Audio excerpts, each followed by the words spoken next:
त्या त्यांनी थांबवायला पाहिजे.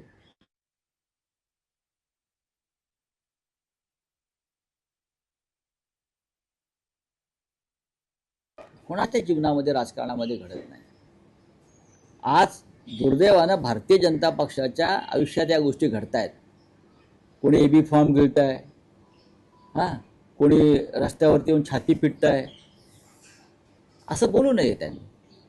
इंजिनमध्ये बसून मुंबईच्या सगळ्या विरोधकांना मशालीने जाळून टाकू, राज ठाकरे यांचा हा विधान आहे. त्यांनी एका शाखेच्या भेटीदरम्यान फार उत्तम बोलले आहेत ते, ठाकरेंसारखंच बोलले.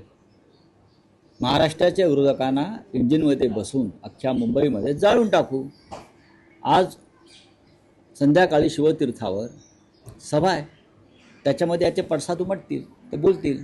राऊतसाहेब, शिवसेनेचा लालबाग परळमधला एक जुना जाणता चेहरा माजी आमदार दगडू सपकाळ हे शिंदे शिवसेनेत आता थोड्याच वेळात जुने जाणते निष्ठावान जे असतात ते पक्षांतर करत नाहीत.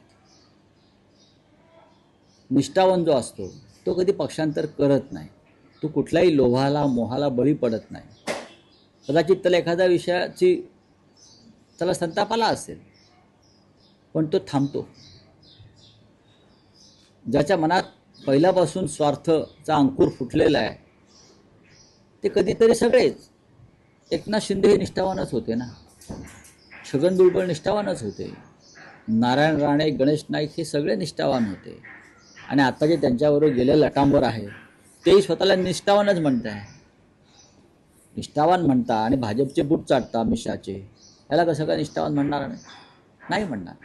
पण दगडू सपकाळांची मला माहित नाही. समजूत काढणं वरुड नगर परिषदेमध्ये हा, तर आता संध्याकाळी आज शिवतीर्थावर शिवसेना, मनसे आणि राष्ट्रवादी काँग्रेसची विराट जाहीर सभा आहे. सांगता प्रचाराची सभा, ऐतिहासिक सभा आहे, वादळी सभा आहे आजची सभा.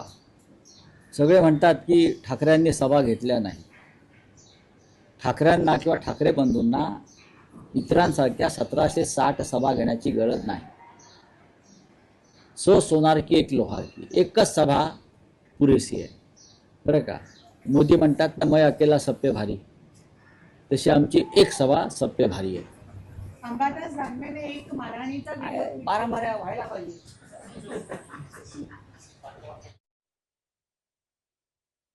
मुंबई महाराष्ट्रात टिकवण्यात गेलंय असं महत्त्वाचं विधान राऊतांनी केलं. महापालिका निवडणुकीत विकासावर बोला राऊतांचा भाजपाला सल्ला पाहायला मिळतोय. लोकशाही मराठी ऐका, पहा, जागरूक रहा.